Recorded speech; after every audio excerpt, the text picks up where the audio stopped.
to come here for meetings. Yeah.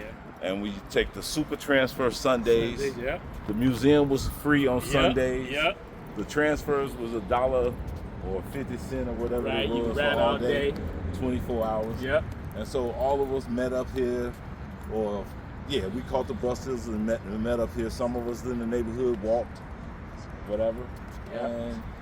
And like I said, we ended up inside the museum, in the basement, and they kicked us out one day, finally.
Think back, I feel like,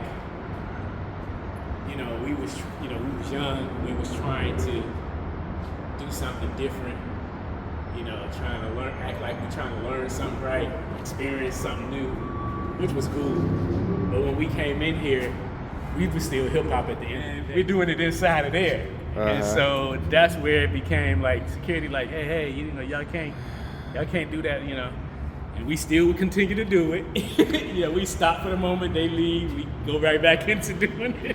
Yeah. Those were the working doors. And this is the door they booted our ass out of. That's why it's so funny right now, looking at it. You see it's locked. Yeah. You can knock on it, it ain't open. Somebody knocked. Yeah. Right. And so when they actually physically kicked us out, then we kind of just started hanging out right here. And they told us, y'all got to leave the property. Y'all got to get off of the property. We were like, huh? So it ended up. So we were right here. So we was right here when they finally kicked us out. And they was like, y'all got to leave. Y'all can't be on the property. Right. And we was like, what? Man, it's going to take a minute for the bus to come. Can't we wait for the bus?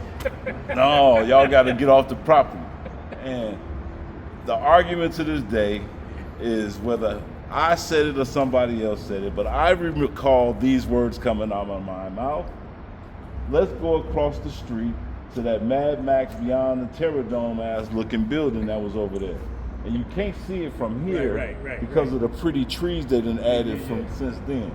Yeah. But you could look over there and you saw that building. We was like, okay, let's go. And so we trooped down the stairs and we marched our ass all the way over to the Terrordome and named it the Terrordome that day. And it's been the Terrordome ever since. Yeah. Like I said, when you look across the street, if you follow us this way, you still can't see it because that building wasn't there. Right. That's the new entrance that they got now. These new entrances are new. Yeah. That was the main entrance. These are the new entrances now, and these weren't here. And this is actually where we started the sign-in sheet, basically. Right here. Because when people start showing up, we be like, oh, let me get your information. So they sign it on, sign their name and all that on there, and then we just collect them. And this is where it started, right here.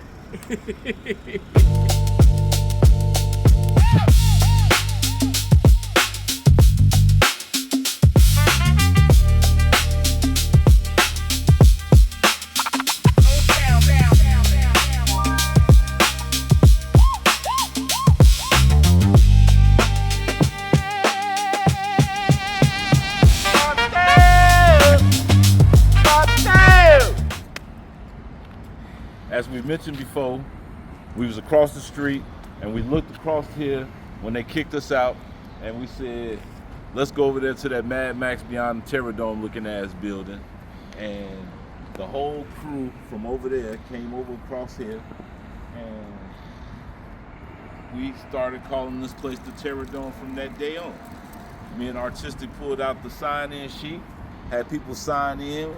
That created the Chicago first hip-hop database that we used as a networking mechanism to reach out to all the people in Chicago hip-hop as they came about. We had, was it every week? Was we meeting every week at one point? Just about. Like every, Sunday? Yeah, like every Sunday, Yeah, Super Transfer Sunday. Yeah. So we probably had 100 meetings here over a period of 20 years or so. And picnics, events, ciphers, videos, all that stuff happened here. And this is history here. Terrordome, like I said, it was battles that was going on here. Rap group initiations. What's the matter? Oh, go ahead, King. Come on, bro. Join me, man. I was just thinking when we instituted the chapters, we did it right here. Yeah.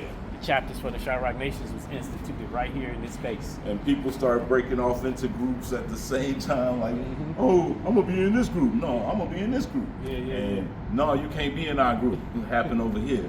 But and then this is where Dim Dare was created, because a lot of the hardcore underground project ghetto-ish b-boys that was a little hardcore for some of those